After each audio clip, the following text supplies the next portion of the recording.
Welcome to our podcast. I am Zandrine Bartolome. And I'm Sandy Dela Cruz. We are student nurses of FEU BSN 404 Group 8. We would like to welcome everyone to our podcast, wherein we will interview Mr. Elmer Benedict E. Collong, Manager of Philippine Heart Center Disaster Risk Reduction Management for Health. Okay, so good morning, Sir Collong. So to start things off, can you tell us about yourself? Okay, start with I'm a graduate from FEU too, but I was graduated from BS MedTech. But when I went to the Heart Center, I ended working about 11 years in the non-invasive laboratory, but somehow because of circumstances happening around the late 1990s, napunta po ako into disaster management. First, just as a hospital volunteer for some sort of rescue and evacuation team. But then I ended up volunteering with the Red Cross training, so on and so forth. Then eventually DOH, and then of course ended up being deployed. And now I am, they call it disaster risk reduction and management in health manager. It's a lot of letters there, but it comes from the Dream H law, DRRM law. Yun po. Then now to until 22, I'm a division chief for a planning division of Heart Center. That's the official plantilla. So I guess the rest uh, you can just ask by point. No? So thank you very much. That's it. Okay. Thank you, sir. I am getting excited about this topic. So let's now proceed to the questions that our group prepared. Okay, so for the first question, have you ever experienced responding to a disaster?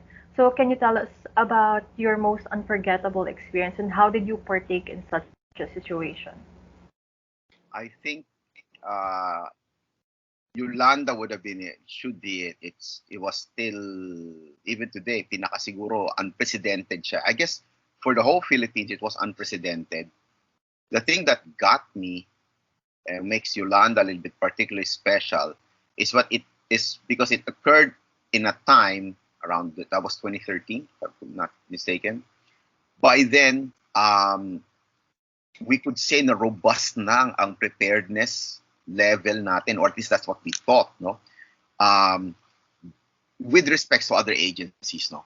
The DOH was at that level. No? We had plans, hospital, we had the trainings, may emergency plans na and everything. And then, ang taas ng moral then in a way, no? And then the DOH, HEMV in particular pa nga by then, nag-embark na siya pati on a masteral course. I kind of benefited from that. So we had this master's degree in, it's an MPA, Master's in Public Administration. MPA is like your government version of an MBA. So business ang MBA, public administration for government.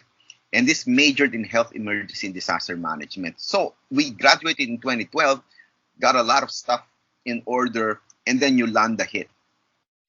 The thing was, we could see it coming. I distinctly remember posting on Facebook, or we had friends down south, says, heads up guys, this one's big. Kasi nakita mo category 5. It was clearly category 5 coming up but from the side of Mindanao. No? So you could see it was creeping up, and then you think, okay, hunker down. It's strong, but you never had the idea that it would be that overwhelming. It hit on a Friday. It started hitting on a Friday, I think. Yeah, it was hitting on a Friday. And then one of the commanders, the commander ng Tacloban, says, I have lost communication with my men. I'm sorry, I need to leave. So that's kind of parang, oh my God. This was a feeling like, despite all preparations and infrastructure na in-expect mo na dapat nandun, an area could suddenly be ma-black out. There's something talaga to that. When you got there, if you've seen pictures ng Tacloban, it was bordering on surreal. Kasi hindi parang, totoo ba to? Kasi this city, this is Tacloban. And the airport's gone. I mean, the whole hangar seems to have been flattened on one end. And then when you land there, buti na lang, we were spared the sight of dead bodies back there. Kasi tapos na kami nun eh. Nagsimula na yung first wave ang ano nun. But you still see the problem, and talagang Buti na lang, parachute training was Spartan ang setup mo. You have to carry everything.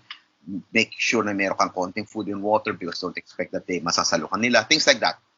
But when I got there, the thing that really struck me was nakita kami nung team. We went to this Eastern Visayas Regional Medical Center. So yun ang base namin. The first team was there. We're gonna meet them.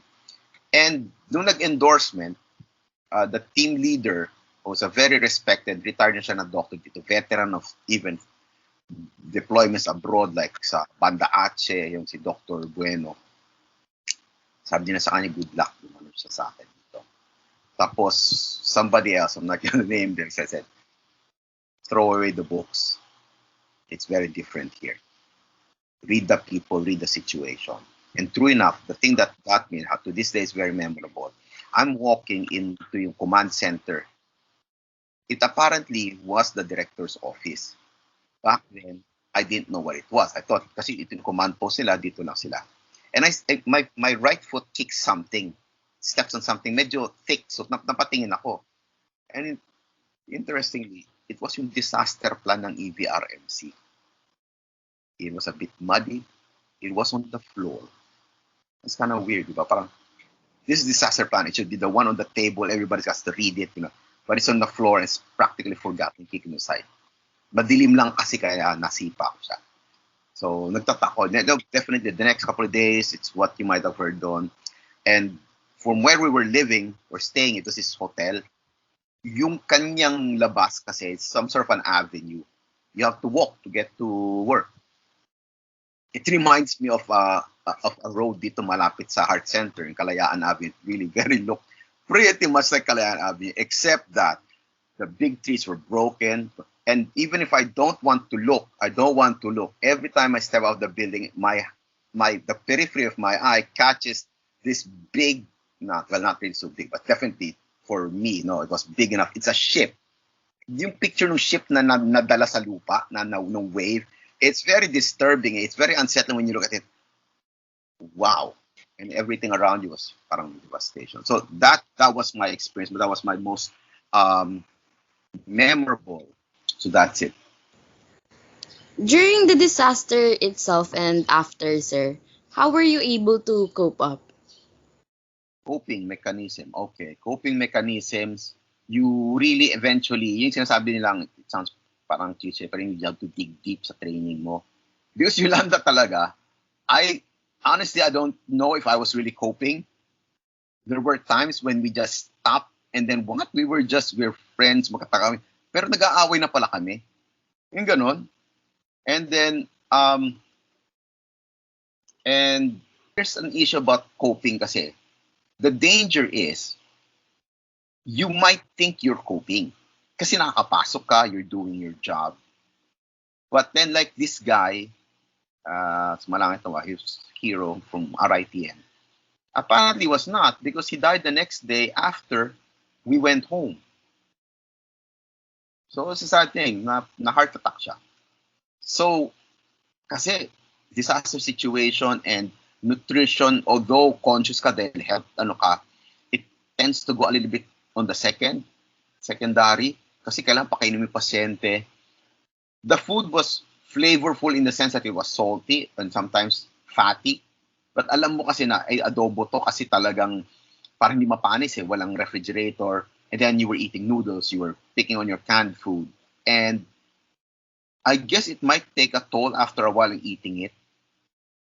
Kaya siguro may MRE si mga sundaling, balance lang na kami kasi talagang kung ano mabitbit namin and kung anong available.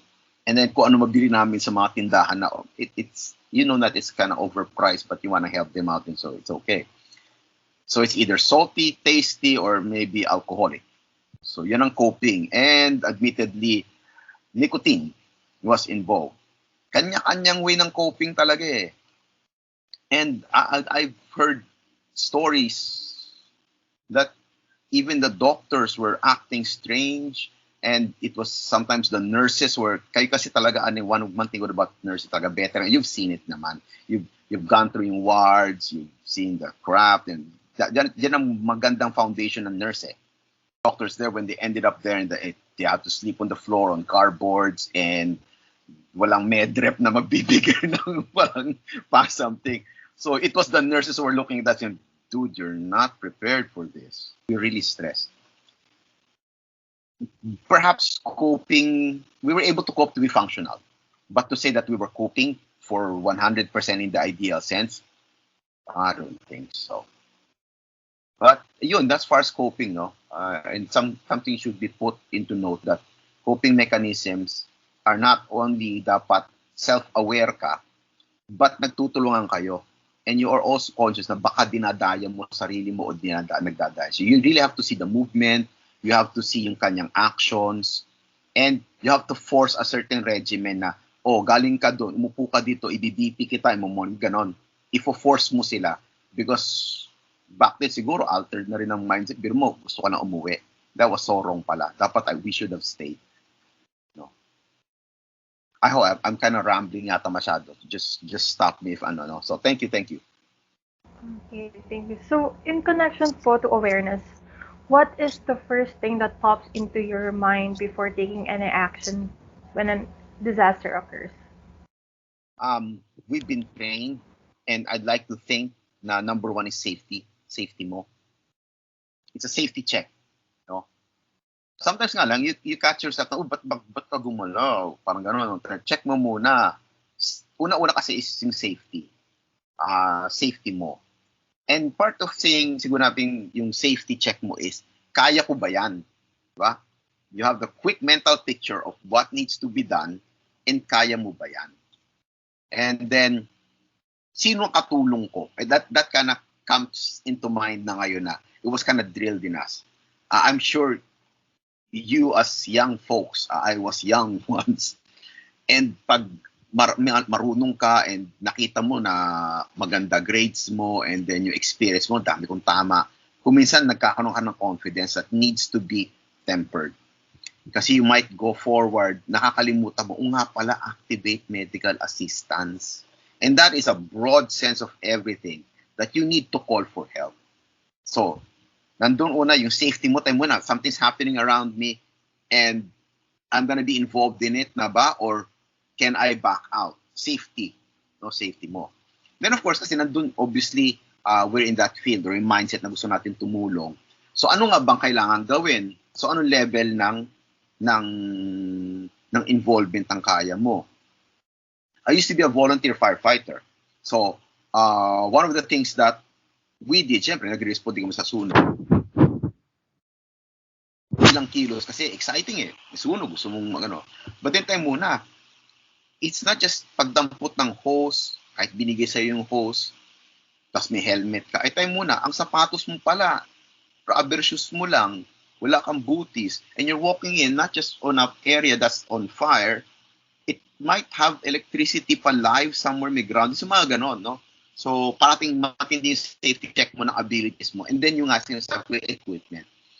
And then later on, I must admit, later yung sino kailangan kong katulong dito. Na-drill lang sa akin kasi dati, part ng DLS parating, di ba yung activate medical assistance. E madali tayo magsasabi, activate medical assistance and come back to me. Diba?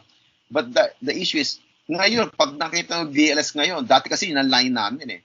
And not everybody understands medical assistance. So dapat dinidirect mo sila. So the first thing that comes into your mind, not only yung safety at saka abilities mo, anong pwede mo sabihin sa mga tao para tumulong sila or get out of the way or assistan ka? So, yung mga three things that always, mabilis lang yan eh. Kala mo marami yan, pero pag sa mind lang, ano na kaagad yun, ba? So, I don't know if it's something that it was from training or simply na intuition, but it's what's in my mind every time ngayon, no? So I hope that answers the question. As a first responder po, how confident po are you in your skills? Do you think you are prepared po enough to face any kind of disaster? So the question was, am I confident? I am confident, but I will answer you in terms of preparedness. Tacloban taught me a very humbling experience dito. And look at this now. Preparedness. At that level, for calling people, for preparing the hospital in terms of sino magko-command, mga things like that, systems, we are prepared. But 2 years on now, nobody was prepared for the pandemic. We've been trained in fire, terrorism, earthquake, mga stuff like that, all that. Nandun na tayo sa mga behavioral emergencies pa nga, mga violence in the workplace. Then bingo, what hits us? Biology. So I'd say no. I'd have to put a grain of salt na despite, thank you Lord for the training I have and the experience I have, I would not say yes to that one because there's always something and we've always been taught dito. Di ba sa nursing ba meron kayo ngayon no two cases are the same? Ganon. Kahit sa disaster kasi very real. We're always doing that. May similarities in terms ng kick-off siguro but they're never and the outcomes would never be the same. So you should treat and manage it as information and data comes to you. They're never the same. So in that matter, I'd like to think that I have some level of confidence based on my background, but I would not say that I'm that prepared for everything. I have an experience in evacuations. I have experience in deploying to other countries for evacuations and response, takloban. But disaster, especially ngayon in this time and age, things keep coming around the corner. I wouldn't say I'm prepared. I'm preparing though. That's one. Okay. Process of preparing po. Okay. So for our last question naman po, what advice can you give to future emergency nurses in providing immediate care to emergency patients? And can you provide us with 3 characteristics or skills that an emergency nurse must possess? Okay. Number 1 kasi talaga, pinasok mo yan dahil gusto mo. Dahil gusto mo. Hindi pwede yung pinasok mo yan to meet daily needs. I mean, everybody gets a job, syempre. And that's a responsible thing to do because we all have to eat, shelter, pay the bills, mga ganun. But with things like this, it takes yung una, yung ginusto mo. You love the idea of helping people. You love the idea of taking away the pain or seeing them walk out happy na they heal. Yung mga ganun, you have to have a mental picture that you want to see people well, you want to see them hopefully live longer, productive lives, mga ganun. That's ano. So I guess we may call it mindset, no? Proper mindsetting. The next thing is yung dedication. Perhaps kaya thank you sa nanay mo na si Zenaida that thinks well of me and then I was able to help siguro the heart center because there's an element ng dedication. It sounds a bit of cliche and everybody asks for dedication but the dedication I'm talking about is yung talagang pinasok mo yan. Sa inyo, soon enough, you will have the RN next to your name.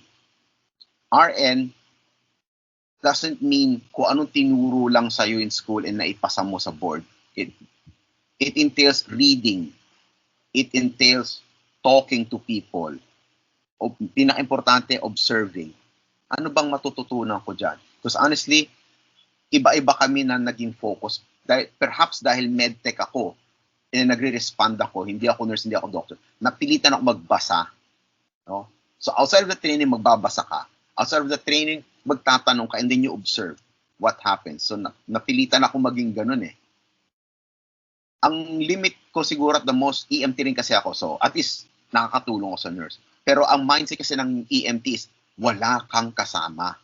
Nasa kalsada ka, ambulansya ka lang at kit mo. You have to keep this patient alive bago mo maitawid sa ER.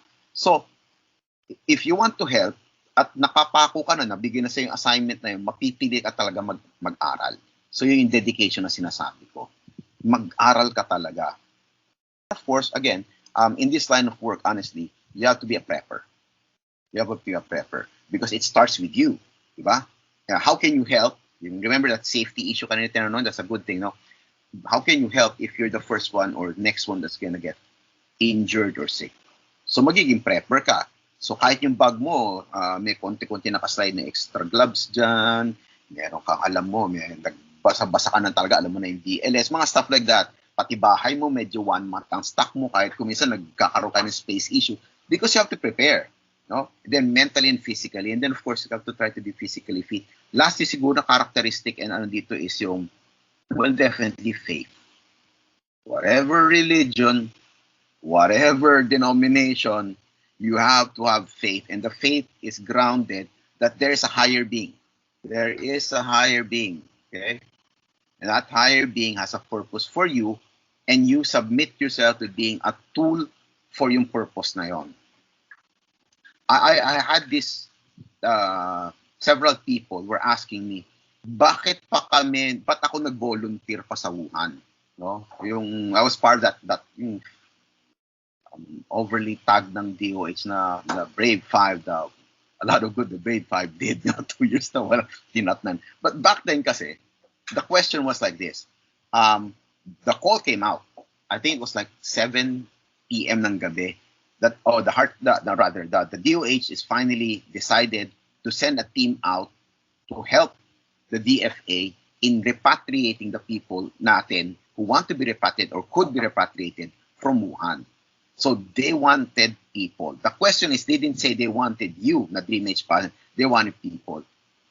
Back then, I was kind of settled, comfortable ako na ng konti. I couldn't help na volunteering because, I guess, part of yung faith mo na, dinayaan ka, you got this far. How can you order other people into danger without volunteering yourself? Pati. Siyempre, back from my saying, sana i-refuse ako. But then my background na in being able to damage assess, mga gano'n, just as an EMT, mapasok ako. Pwede kang umatras, maduduwag ka, but I felt that, well, there was a purpose, there was somebody watching, and the Almighty will not take it unless it's your time. And if it's your time, kahit nasaan ka, So, a purpose-driven life, that perhaps is yung third na advice ko and quality na person has a faith and a purpose-driven life based on faith. Being mindsetting mo, dedication mo, no? In all mind, physically, gana. And then, of course, faith. Whatever you want to call it, basta faith in something higher and a purpose sa inyo when you proudly wear, and please proudly wear. I should have been perhaps a nurse. Nagkamali ako ng yung EMT, RMT pareho, yung pala registered medtech pala yun, saka emergency medtech. But I could have been a nurse, and perhaps I should have been. And I have very, very great respect for the nursing service and FEU. Thank you. So that would be all, sir, for our questions. Thank you for sharing your experiences with us. Thank you very much. Yes, so we feel so privileged to have this opportunity. And as future health practitioners, we are inspired and determined to assist patients in any disaster or emergency setting. That is so glad to hear. I wish you well. Thank you very Yes, much. po. Thank you again and have an amazing day. And for our viewers, thank you for listening to our podcast in line with the topic of experiences of a responder during a disaster. Thank you and have a nice day.